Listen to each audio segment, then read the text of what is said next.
They're trying to rebrand all of her awkwardness, we touched on it yesterday, as something called Brat. No one really understands what that is.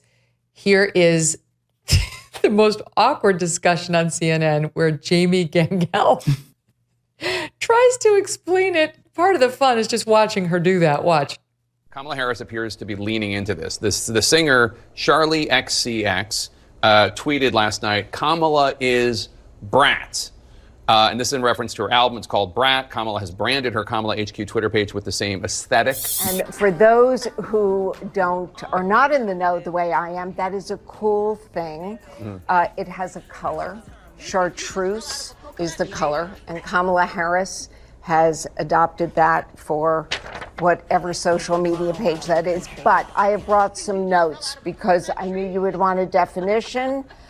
Okay, here we go. Charlie XCX, who I do know, quote, Brat, "You're just that girl who is a little messy and likes to party and maybe says some dumb things sometimes," end quote. So is the idea that we're all kind of Brat and Vice President Harris is Brat? I don't know if you're Brat. I think you aspire to be Brat. Right. Okay? You don't just become Brat. Oh, okay. You have to try. You can work at it.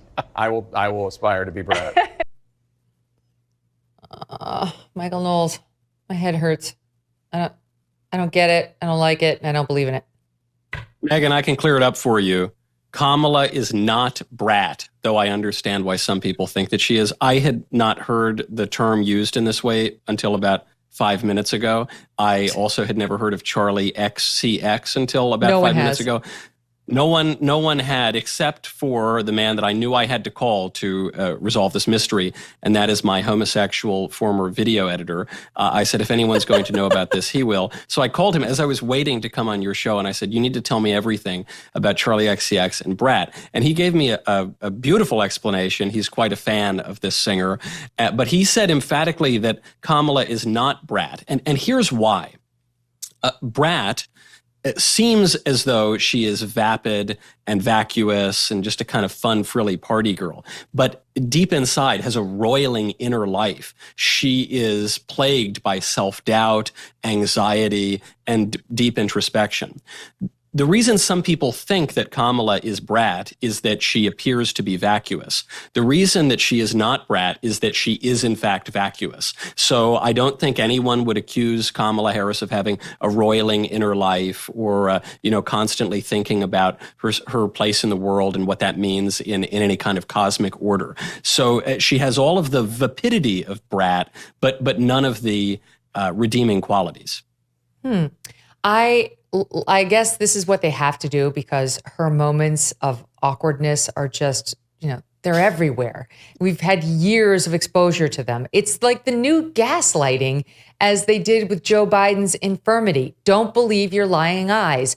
All of those awkward moments are actually cool. Her inability to say anything stirring or moving is actually just part of her fun personality, even though she's trying over and over with the same exact phrases to bring us to our feet in cheers or tears, whatever it is.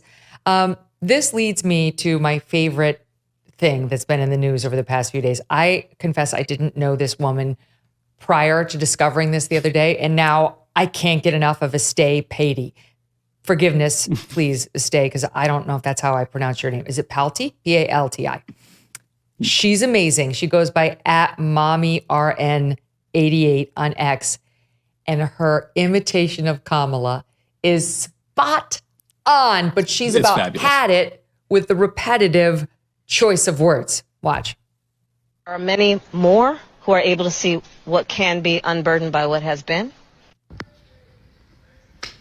Kamala, I need some new material. Okay. You've said that quote many times. Okay, let's move on a little. Let's galvanize new words, new phrases. Let's look into Aristotle, Socrates. I mean, if you're going to plagiarize, make it good. This is, this is borderline ridiculous.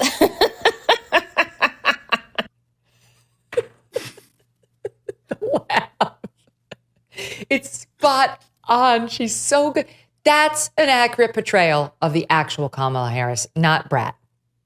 This is the problem, is it's fun when serious people get a little goofy every so often, but when goofy people just continue to act goofy all the time, it's not fun. It's just sort of sad, and it's especially sad when those goofy people, it's alarming when they're running for president of the United States. Even to the comedian's point that she needs some new material here, Kamala's vapidity is actually one note. So she just has that phrase that we have to imagine what can be unburdened by what has been. And then she'll just look at things. She'll say, look, a school bus. I like school buses, huh? Spaceship go, and there's nothing really underneath that. So I think it helps to explain why the Kamala Harris campaign is trying desperately to make her seem hip and cool and memey, and they're glomming onto this new album that just came out, Brat.